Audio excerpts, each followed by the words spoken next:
हरे हरे हरे महादेव की जय जय। हरे हरे हरे महादेव की जय जय।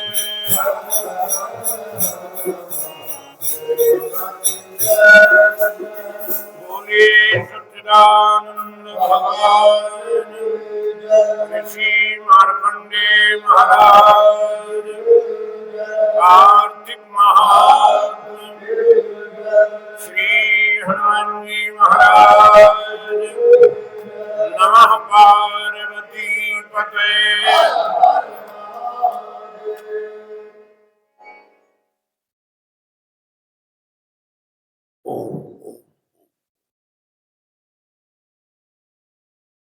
अकारण करुणाकरण करुणा वर्णालय भक्त वांछा कलतरु परात्पर परमात्मा की पावन श्री चरणों में बारंबार नमन वंदन। मैं ऋषि मार्कंडेय जी महाराज के पावन श्री चरणों में नमन वंदन करते हुए इस दिव्य देवालय में भगवान की अर्चना उपासना करने वाले सम्माननीय अर्चक वृंद,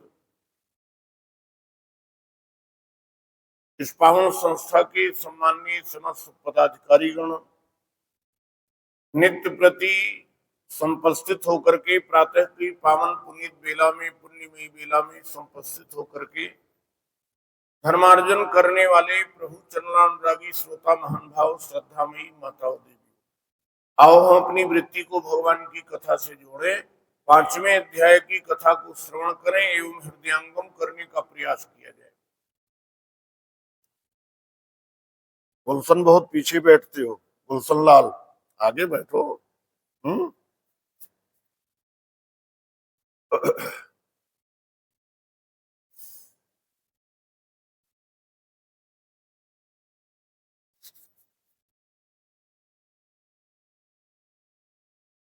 ओम ओम।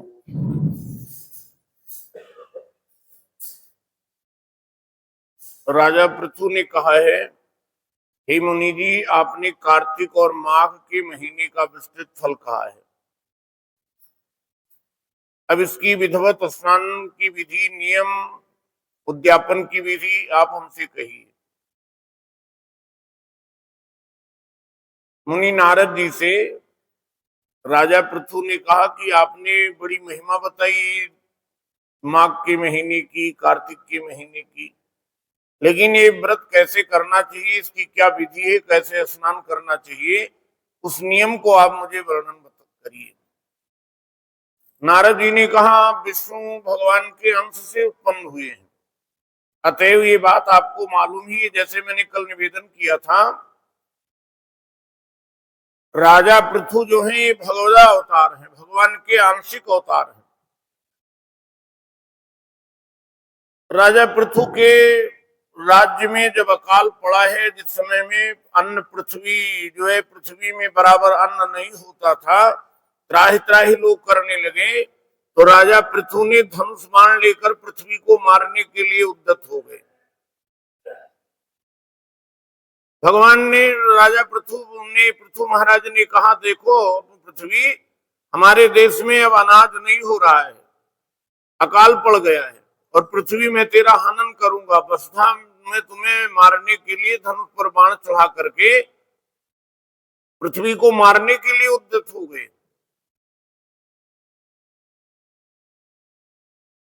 जैसे ही मारने के लिए उद्यत हुए, बताते हैं कि पृथ्वी माता प्रकट हो गई। पृथ्वी माता ने कहा कि राजा बेन बड़े अनाचारी थे, अत्याचारी थे, इसलिए हमने अपनी समस्त वनस्पतियों के बीजों को अपने में हमने छुपा लिया है, और अब आप कृपा करके मुझको समतल बना दीजिए, और उसके बाद में पृथ्वी पर फिर उसी प्रकार से अन्न आदि होने लगेंगे। नारद जी कहते हैं, आप तो भगवान के स्वरूप हैं, आप भगवान के अवतार हैं, आप विष्णु भगवान के अंश से उत्पन्न हुए हैं, अतएव ये बात आपको मालूम ही है। तथापि मैं यथोचित विधान आपसे कहता हूं, उसे सावधान मन से सुनिए। देखो, कथा को बहुत सावधानी से सुनना चाहिए, बहुत सावधानी से। शंकर भगवान जब राम कथा सुनाने लगे भगवान भोलेनाथ को, तो यही तो निर्देश दिया है, सावधान सुन सुमुख सुलोचन, राम कथा भवबंध विमोचन। ये भगवान की कथा जो है, ये संसार के बंधनों को समाप्त कर देने वाली है। लेकिन कब बोले, जब सावधानी से सुनी जाएगी। आश्विन मास की शुक्ल पक्ष की एकादशी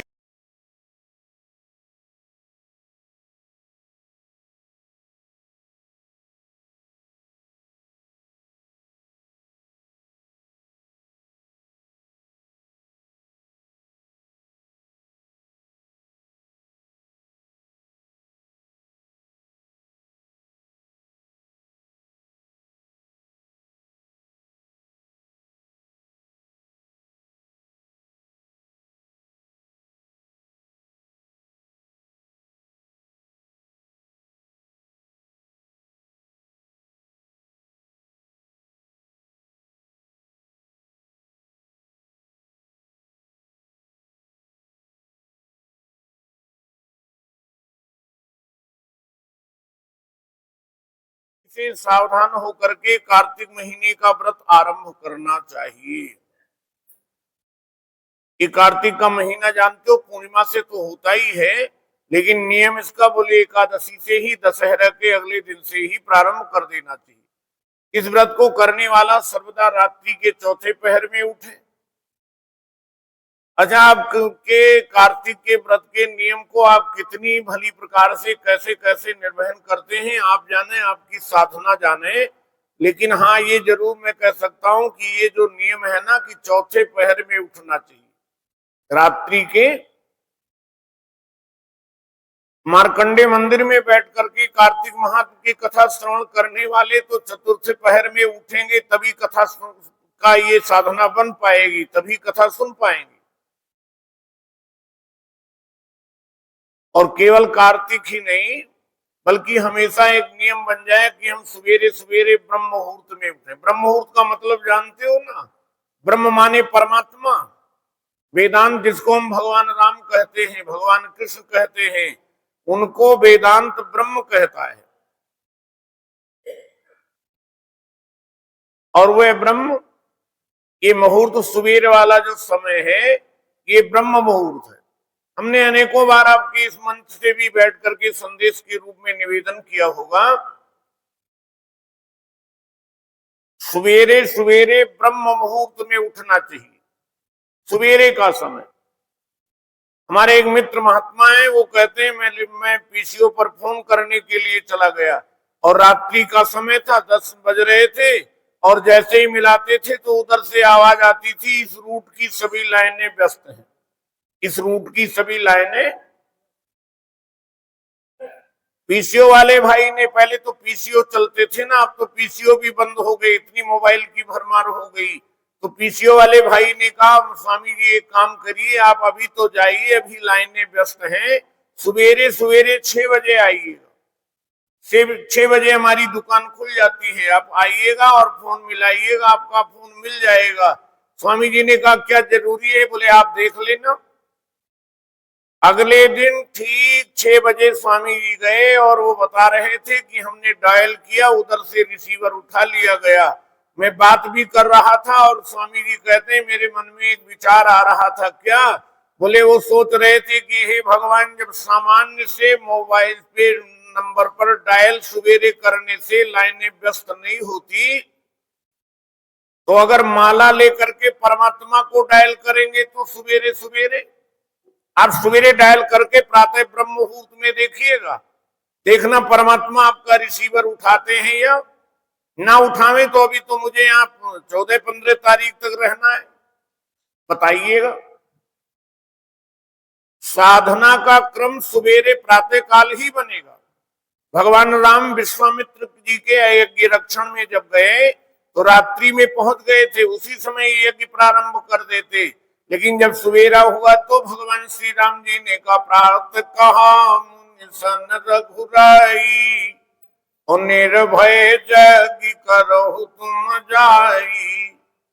प्रातः कहा मुनि सन रघुराई, सुवेरा जैसे हुआ प्रातः काल की पावन पुण्यमयी पुनीत बेला में भगवान राम विश्वामित्र से कहते हैं बाबा आप यज्ञ करिए। सवेरे प्रातः का जो समय है वो यज्ञ का समय है। आप बिस्तर पर भी बैठे तो आप माला लेकर के जाप करिए, यज्ञ कर रहे हैं, ये साधना का समय है। जल का पात्र लिए हुए गांव से बाहर की तरफ जाए, हमेशा दिन में अथवा सायंकाल को कान पर जनेऊ चढ़ाकर पृथ्वी पर तृणों को बिछा करके कपड़ा से मुंह को ढक करके और इस प्रकार से मल का त्याग करना चाहिए। अब तो धीरे धीरे व्यवस्थाएं सब बदलती जा रही हैं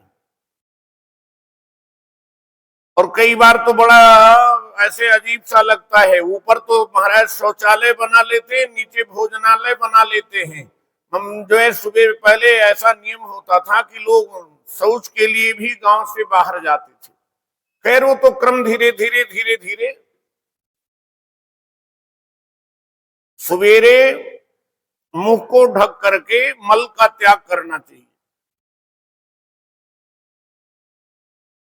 उसके बाद में मिट्टी 7 बार मिट्टी लगा करके बार बार हाथ को धोना चाहिए।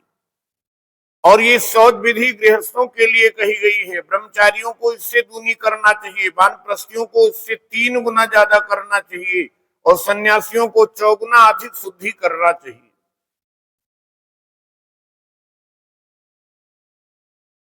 जो शुद्धि की विधि दिन में कही गई उससे आधी शुद्धि रात में होनी चाहिए। 7 बार हाथ में मिट्टी लगा करके हाथ को धोना चाहिए और जितनी ये बताया गया है रात्रि के समय में 3 बार धोना चाहिए हाथ को, ऐसे आधी शुद्धि बताई गई है। शौच कर्म से रहित मनुष्य की क्रियाएं निष्फल हो जाती हैं। हमारे यहाँ स्नान की विधि में सबसे पहले शौच आदि, दंत धावन, दातुन आदि करना चाहिए। जो मनुष्य मुख शुद्धि दातुन नहीं करता है उसके सब मंत्र निष्फल हो जाते हैं। जो मंजन आदि नहीं करते हैं, देखो रामायण में कैसा मीठा वर्णन है। जिस समय भगवान राम यात्रा में थे, वन के लिए जा रहे थे, तो आप जानते हैं सकल शौच करी राम नहावा, सकल शौच करी राम नहावा, सुचि सुजान बट चीर मंगावा। सकल शौच, जितनी भी शौच माने पवित्रता, जितनी भी क्रियाएं हैं शौच की उसको करना चाहिए। जो मनुष्य मुख शुद्धि दातुन नहीं करता है उसके सब मंत्र निष्फल हो जाते हैं। अतएव दांत और जिह्वा को यत्न पूर्वक स्वच्छ करना चाहिए। हे वनस्पति, तू आयु बल कीर्ति तेज प्रजा पशु संपत्ति ब्रह्म ज्ञान बुद्धि विद्या हमको दे। मंत्र पढ़कर दातुन को वृक्ष से ग्रहण करना चाहिए। हमारे यहाँ जिस लकड़ी से दातुन किया जाता है उससे भी निवेदन करना, प्रकृति के प्रति उसके प्रति कृतज्ञता है। कैसे? उस लकड़ी से प्रार्थना की जाती है, हे वनस्पति तू आयु दे, मुझे बल दे, विद्या दे, प्रजा दे, पशु संपत्ति और ब्रह्म ज्ञान दो। ये मंत्र कह करके दूध वाले वृक्ष से 12 अंगुल दातुन लेकर के तथा श्राद्ध और व्रत के दिन दातुन नहीं करना चाहिए। प्रतिपदा, अमावस्या, नवमी, छठ, रविवार, तथा सूर्य ग्रहण में दंत धावन नहीं करना चाहिए। कटीले पेड़, कपास, संभालू, पीपल, बरगद, ऋण, निर्गंध वृक्षों से दातुन नहीं करना चाहिए। तत्पश्चात फूलमाला, चंदन और पान इत्यादि पूजन सामग्री लेकर के प्रसन्न मन होकर के भक्ति पूर्वक विष्णु भगवान अथवा शिव जी के मंदिर में जाए। इसके बाद में फिर मंदिर में जाना चाहिए। स्नान आदि करने के बाद में फिर देवालय में मंदिर में जाए, वहां देवताओं को अर्घ आचमनीयम आदि वस्तुओं से अलग अलग पूजन और प्रार्थना तथा प्रणाम कर नृत्य गीत आदि मंगल कृत्य करना चाहिए। देवालय में जाकर के भगवान की पूजा करनी चाहिए।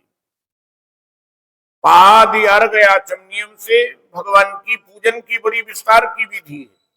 अच्छा, पूजा में सामग्री की अधिकता नहीं है, सामग्री की उतनी महिमा नहीं है। पूजा में क्या होना चाहिए? बोले पूजा की न अधिक अनुरागा, पूजा की न। सीता जी गौरी जी की पूजा करने जा रही थी, माता भगवती की पूजा करने माता जानकी जी जब गई तो लोगों ने कहा है तो राजा की बेटी बहुत सामग्री ले गई होंगी, बहुत सी वस्तुएं ले गई होंगी पूजा के लिए। गोस्वामी जी कहते हैं उन वस्तुओं की तरफ हमारी दृष्टि तो गई नहीं, हमने देखा विशेषता क्या है? बोले पूजा कीन अधिक अनुरागा, अनुराग से हृदय भरा हुआ है। और मिले न रघुपति बिन अनुरागा, जब तक हमारी पूजा सार्थक नहीं होगी, जब तक हृदय में अनुराग नहीं होगा। बड़े अनुराग से, बड़े भाव से भगवान की पूजा करनी चाहिए। फिर ताल बेण मृदंग आदि को बजावे। फिर देवालय में जो वाद्य यंत्र हैं इनको बजाना चाहिए, नृतकों के साथ नाचे। फिर माला चंदन तांबुल आदिकों से उन गायकों का भी पूजन करे जो गाने के लिए आए हैं। भगवान के देवालय में जाकर के संकीर्तन करना चाहिए, नृत्य आदि करना चाहिए। और जो लोग पहले से गायन कर रहे हैं, वादन कर रहे हैं, उनका भी भगवान की तरह यथोचित पूजन करना चाहिए। देवताओं देवस्थान में गाने वाले भी साक्षात विष्णु भगवान की ही मूर्ति है। जब व्यक्ति भगवान के सामने अनुराग के सहित, भाव के सहित गाता है, तो जैसे भगवान उस समय तो नारद जी कहते हैं हे राजा पृथु, वो तो भगवान की तरह पूज्य हो जाता है, भगवान की तरह हो जाता है। ये लोग सतयुग आदि में विष्णु भगवान की तपस्या, योग और दान द्वारा प्रसन्न करते थे। सतयुग में लोग ध्यान लगाते थे। अलग अलग युगों की अलग अलग विधियां हैं। सतयुग में लोग ध्यान लगाते थे, सतयुग में लोग जो हैं वो बैठ करके समाधि लगाते थे परमात्मा को प्राप्त करने के लिए। लेकिन जब त्रेता आया तो त्रेता में लोग यज्ञ करने लगे। अब विचार करना कि आदमी कितना ध्यान लगा सकता है, कितना यज्ञ कर सकता है आज के इस कठिन कलिकाल में।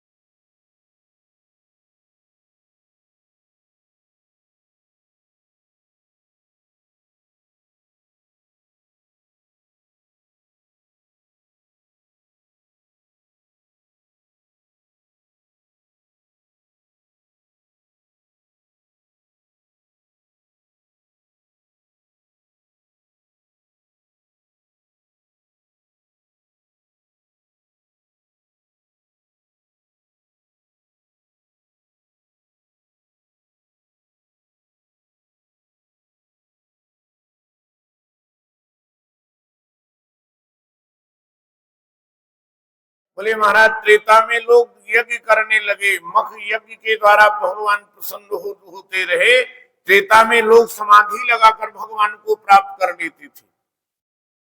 द्वापर में प्रभु का पूजन करके भगवान को लोग प्राप्त कर लेते थे परमात्मा में।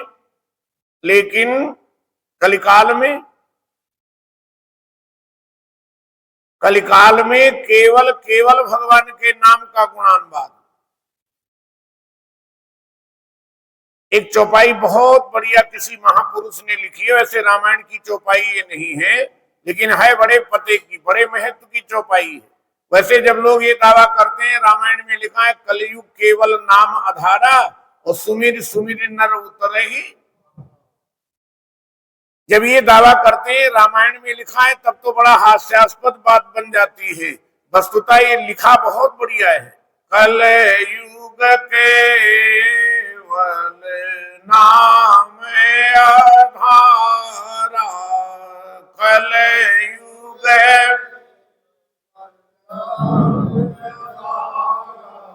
कलयुग केवल नाम आधारा,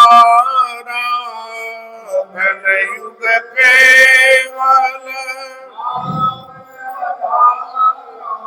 सुमिरी सुमिरी नर उतरे ही पारा।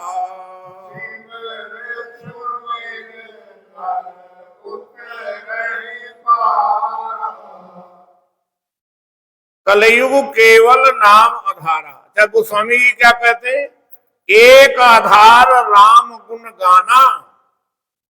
आप आज किसी भी कार्यालय में चले जाएं, किसी भी कार्य में, तो वहां आधार कार्ड चलता है। गोस्वामी जी ने बहुत पहले इसका निर्माण कर दिया है। एक आधार बोले राम गुण गाना, कलयुग केवल हरि गुण गाहा। केवल कलयुग जो है वो महाराज केवल कलिकाल में हरैर नाम हरैर नाम हरैर नाम एव केवलम, केवल भगवान हरि का नाम।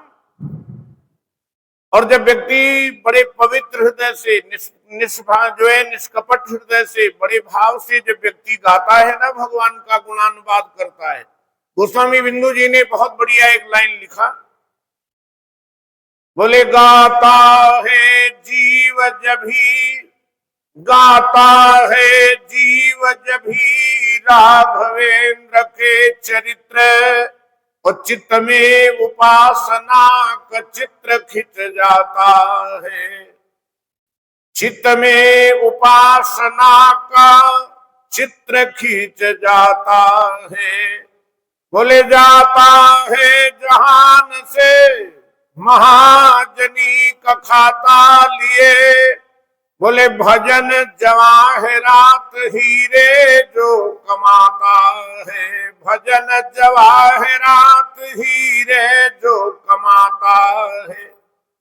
कलिकाल में केवल केवल भगवान का नाम संकीर्तन।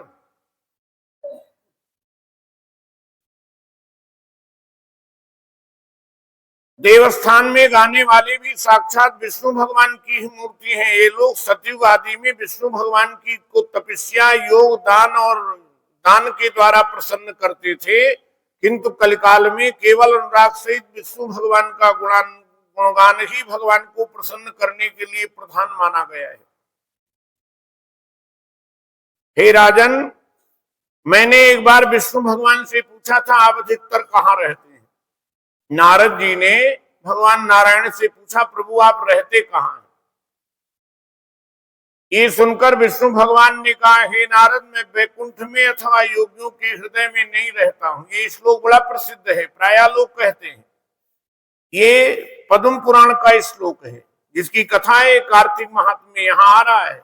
नाहम बसामि वैकुंठे योगी नाम हृदय नचा, नाहम बसामि वैकुंठे। नारद जी से भगवान कहते हैं, मैं केवल वैकुंठ में नहीं रहता हूं, मैं केवल योगियों के हृदय में नहीं रहता हूं, तो रहते कहां हो?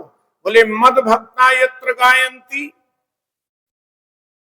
जहां मेरे भक्त लोग भाव से गाते हैं, तत्र तिष्ठामि नारद।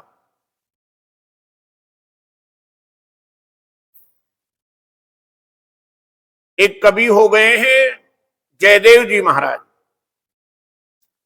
जयदेव महाराज जी ने गीत गोविंद लिखा है। गीत गोविंद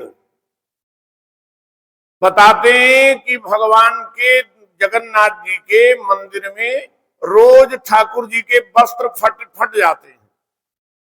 पुजारी जी देखते हैं और देखते क्या है कि रोज नए से नए परिधान, नए से नए वस्त्र पहनाए जाए, और अगले दिन वो वस्त्र फट जाते हैं, अगले दिन वस्त्र फटे मिलते हैं।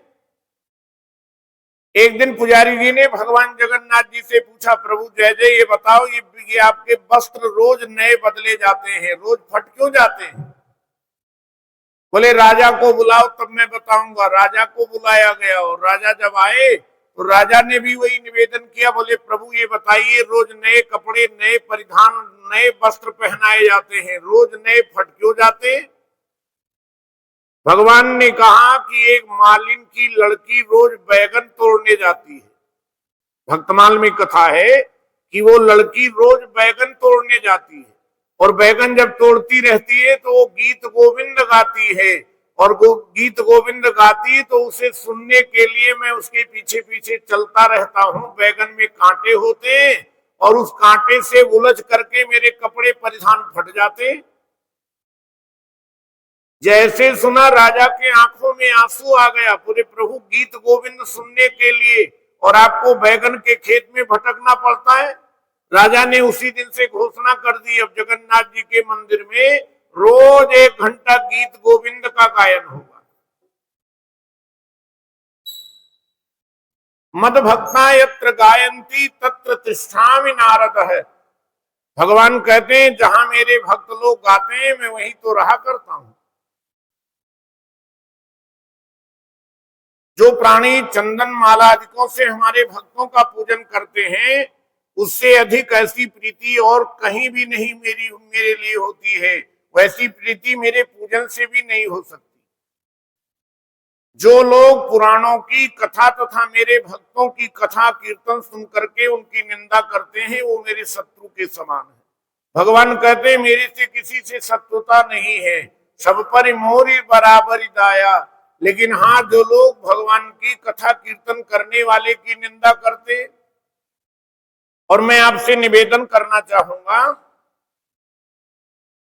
रामायण में पूरी कथा राम कथा जब हो जाती है, उत्तरकांड में काकभूषुंडी जी से गरुड़ जी ने 7 प्रश्न किए हैं। कितने? 7। 7 प्रश्न में एक प्रश्न है कि सबसे बड़ा पाप क्या है, सबसे बड़ा पुण्य क्या है, सबसे बड़ा पाप क्या है, ये प्रश्न है। बोले महाराज ये बताइए सबसे बड़ा पाप क्या है? काकभूषुंडी जी ने कहा पर निंदा समय नागिरिंसा परम धर्म श्रुति विदित हिंसा। हे गरुण जी, पराई निंदा के बराबर और कोई पाप, सबकर निंदा जो नर करही ते चमगादुड़ हुए अवतरही। जो लोग निंदा करते हैं, इससे बड़ा दुनिया में और कोई पाप नहीं। एक बहुत बढ़िया कथा आती है। एक त्रिलोचन नाम के भक्त हुए हैं, गुरबाणी में भी जिनकी कथा है, भक्तमाल में बहुत विस्तार से वर्णन है। त्रिलोचन नाम के भक्त हो गए और उनके मन में रहता था कि कोई सेवक मिल जाता, कोई नौकर मिल जाता, तो वह हमारे सब काम को करता रहता और मैं बैठ के माला जपता रहता, भगवान की पूजा करता रहता। संसार के और भी जो कार्य व्यवहारिक कार्य हैं, ये नौकर के द्वारा प्रतिपादित हो जाए, नौकर मिल जाए। लेकिन मैं निवेदन करूं, कोई नौकर मिला नहीं। अच्छा, जो मिलते भी है वो त्रिलोचन के कसौटी पे खरे नहीं उतर रहे। भक्तों की अपनी चर्या होती है। बड़े दिन बीत गए तो एक दिन भगवान ही स्वयं बालक बनके जो है वो त्रिलोचन महाराज के घर के सामने से निकले।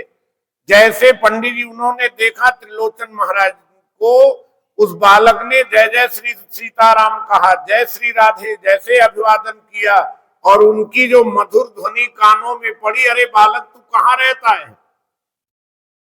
उस छोटे से बालक ने कहा ऐसे घूमता रहता हूं। घूमते रहते हो? बोले हाँ। रहते कहाँ हो? बोले सब जगह रहते। गोलमोल जवाब दे दिया, बोले सब जगह रहते।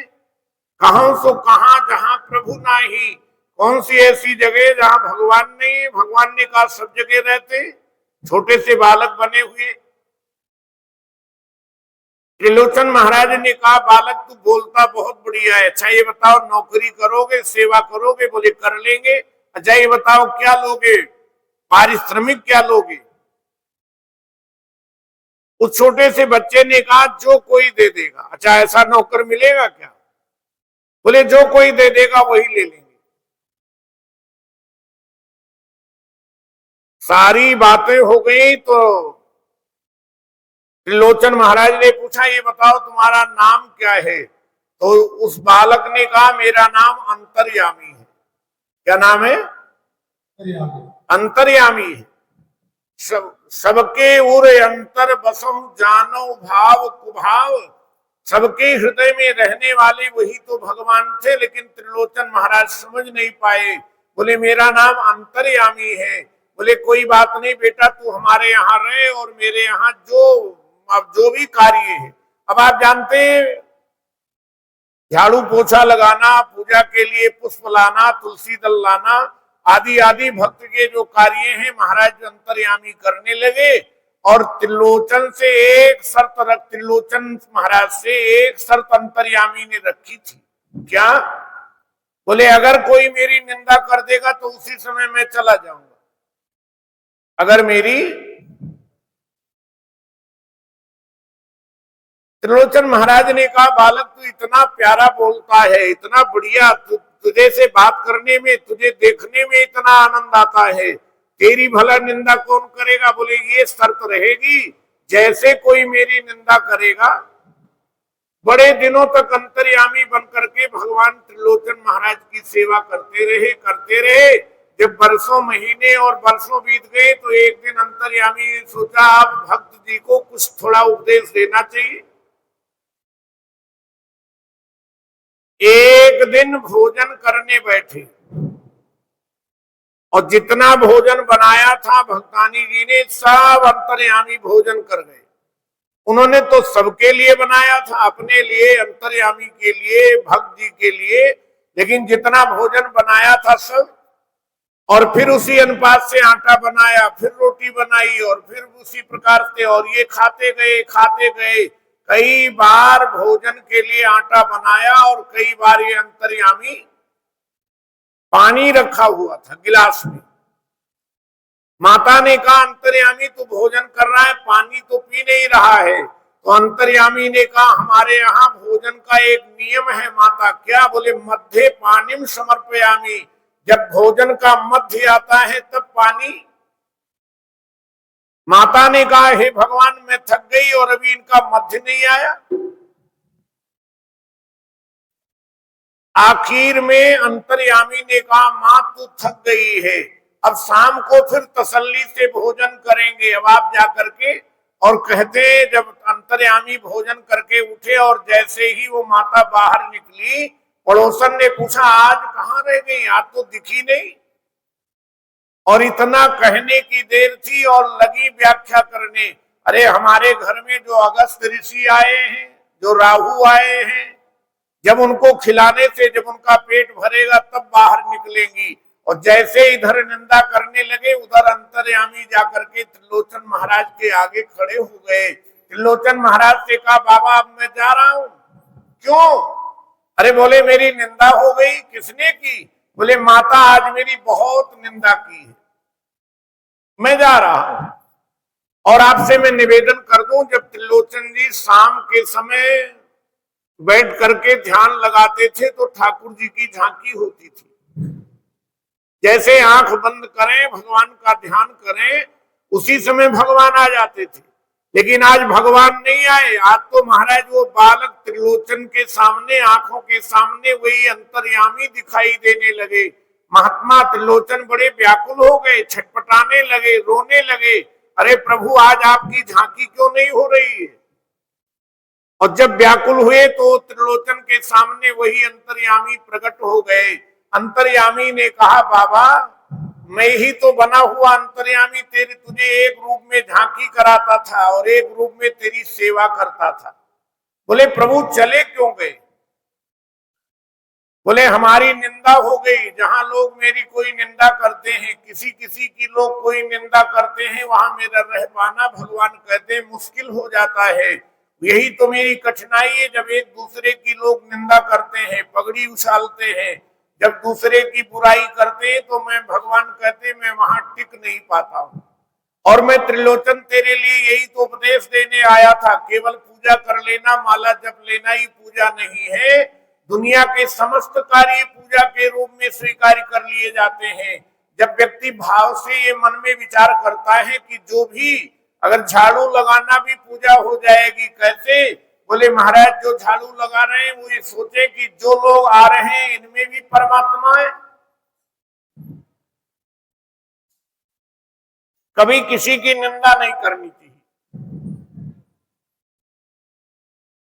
और जो भक्तों की निंदा करते हैं, जो मूर्ख पुराणों की कथा तथा मेरे भक्तों का कीर्तन सुन करके उनकी निंदा करते हैं, वे मेरे दुश्मन के समान है।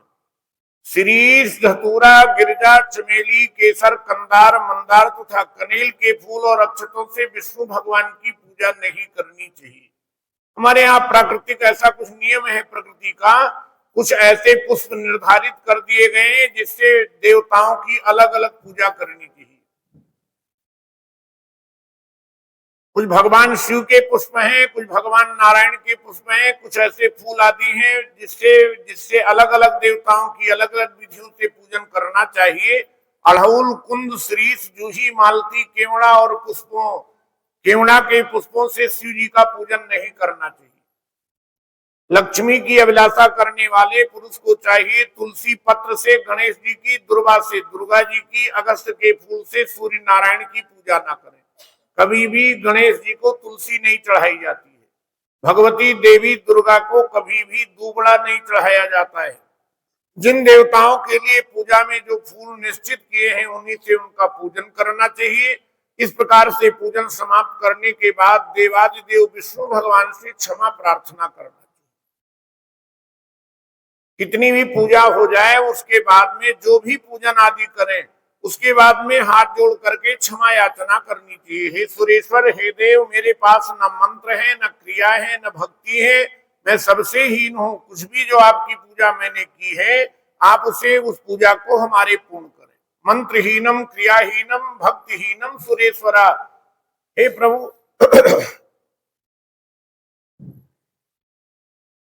आवाहनम न जानामि विसर्जनम, पूजा चयो न जानामि क्षम्यताम परमेश्वरा। हे परमात्मा, मुझे बराबर क्षमा कर दीजिए, हम आपके पूजन की विधि को जानते ही नहीं है। इतना कहने के बाद परिक्रमा करके दंडवत प्रणाम करना चाहिए। इसके बाद में परिक्रमा का भी हमारे यहाँ विधान है। यानि कानि च पापानि जन्मांतर कृतानि च, यानि कानि च पापानि जन्मांतर कृतानि च। जब आदमी परिक्रमा के लिए कदम बढ़ाता है तो जितने कदम रखता है उतने तीर्थ का फल उसे मिलता है। क्षमा प्रार्थना करके गायन कीर्तन आदि करना चाहिए। जो मनुष्य विष्णु और विष्णु भगवान की विधि पूर्वक कार्तिक के महीने में पूजा करते हैं वह पवित्र आत्मा होकर अपने पूर्व पुरुषों के साथ विष्णु लोक को जाते हैं। जो लोग भगवान की कार्तिक के महीने में भगवान नारायण की पूजा करते हैं वो स्वयं अपना कल्याण नहीं करते बल्कि उनके जो और पूर्व में उनके जो पूर्वज हैं वह भी उनके सहित भगवान नारायण के धाम में जाते हैं।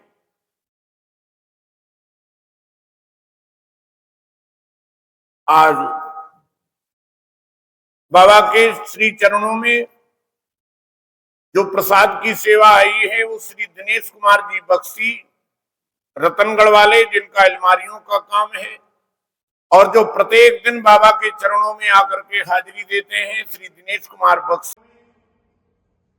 जो प्रसाद की सेवा आई है वो श्री दिनेश कुमार जी बख्शी, रतनगढ़ वाले, जिनका अलमारियों का काम है और जो प्रत्येक दिन बाबा के चरणों में आकर के हाजिरी देते हैं, श्री दिनेश कुमार बख्शी जी और श्री प्रशांत त्यागी जी के द्वारा, ये दोनों लोगों के द्वारा बाबा के आज की प्रसादी सेवा उनके चरणों में आई है। मैं श्री मार्कंडेय जी महाराज उनके उत्तरोत्तर सजाने भरे, उनकी श्रद्धा को शक्ति बढ़ावे, ऐसी बाबा के चरणों में मंगल कामना है। और भाई दिनेश जी से और प्रशांत जी से मेरी आग्रह है वो कृपया हम यहाँ मंच के समीप में आकर के बाबा जी का प्रसाद ग्रहण कर लें। इस श्री पद्म पुराणे भाषा टीका संहिते कार्तिक मासों में श्री गणेश सत्या संवादे जी और श्री प्रशांत त्यागी जी के द्वारा, ये दोनों लोगों के द्वारा बाबा की आज की प्रसादी सेवा उनके चरणों में आई है। मैं श्री मार्कंडेय जी महाराज उनके उत्तरोत्तर खजाने भरे, उनकी श्रद्धा भक्ति बढ़ावे, ऐसी बाबा के चरणों में मंगल कामना है। और भाई दिनेश जी से और प्रशांत जी से मेरी आग्रह है वो कृपया यहाँ मंच के समीप में आकर के बाबा जी का प्रसाद ग्रहण कर लें। इस श्री पद्म पुराणे भाषा टीका सहिते कार्तिक महात्म में श्री गणेश सत्या संवादे कार्तिक व्रत कथनम नाम पंचमोध्याय समाप्त।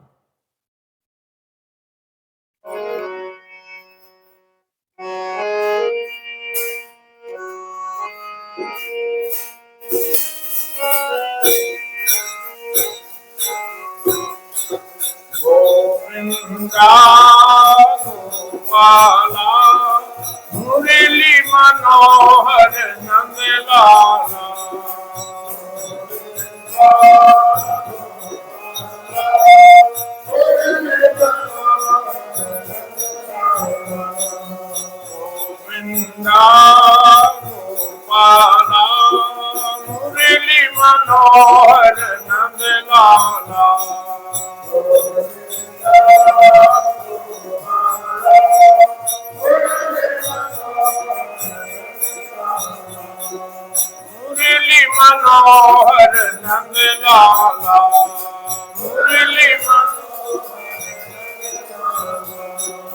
मुरली मनोहर नंद लाला,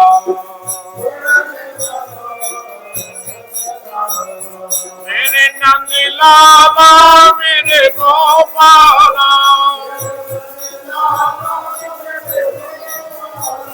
मेरे नंद लाला मेरे गोपाला,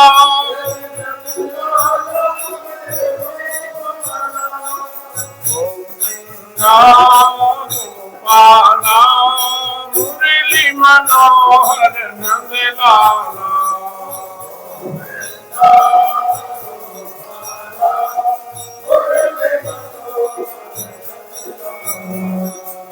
मुरली मनोहर नंद लाला,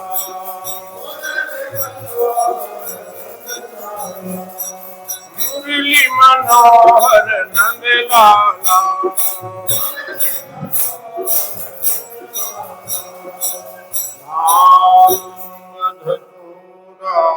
काहिरा उतर जाए।